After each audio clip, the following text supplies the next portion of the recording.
Kaixo, egunon, guk Inigo Unaz eta Aitor gara, eta gaurkoa lehen hezkuntzako bigarren meakoentzat prestatu dugu bideo hau. Bideo honetan naturako 3 prozesu garrantzitsua azalduko ditugu. Alde batetik arnasketa prozesua, ondoren fotosintesia eta amaitzeko uraren zikloa. Bagoaz! Naturaren 3 prozesu o ziklo hauekin hasteko arnasketa prozesua azalduko dizuet. Arnasketa prozesuan airea hartzen eta botatzen da, eta orain ikusiko duzuen nola funtzionatzen duen hau guztia. Bagoaz! Arnaskatzen dugunean aire hori sudurretik edagotik sartzen da, eta zuzenean biriketara doa. Biriketan dugun aire hori oxigenoa dauka, bai prozesu honetan eta bai bizitza osoan ere elementuri garrantzitsuena dela.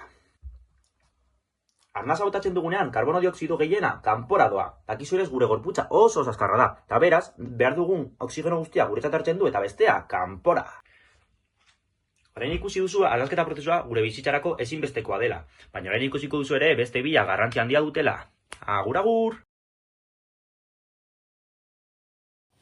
Kaixo lagunok, gaurkoan landareen elikatze prozesua azalduko dizuet. Hau da, fotosintesia.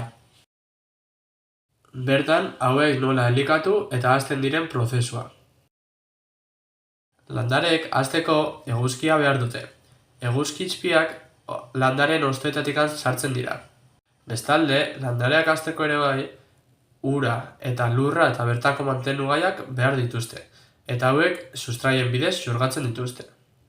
Argia, lurra eta bertako mantenugaiak batuz, landareek elikatze prozesua egiten dute. Prozesu honekin ere oxigenoa sortzen dute, airea garbi mantentzeko. Ikusten duzu, prozesu horrekin ere gizakiei laguntzen digute, aire freskoa emanez. Kaixo guztioi, aztertuko dugun naturaren beste ziklo bat, uraren zikloa izango da. Ibaiak berotzen dituenean, ura gaz bihurtzen da eta airetik hegan egiten doa ikusezina bihurtuz. Goian zeruan hotz handia egiten du, beraz lurruna hosto egiten da eta berriro tantatxok bihurtzen dira. Tanta asko elkartzen direnean, hodeiak sortzen dira, honi kondentsazioa deitzen diogu. Baina hodeiak betetzen direnean, ezin dute bere pisuarekin eta erori egiten dira eurin moduan. Honi prezipitazioa deitzen diogu. Urra berriro ibaietara eta itsasora doa eta zikloa berriro hasten da. Ikusi duzue, ura beti mugimenduan dago. Hurrengo arte.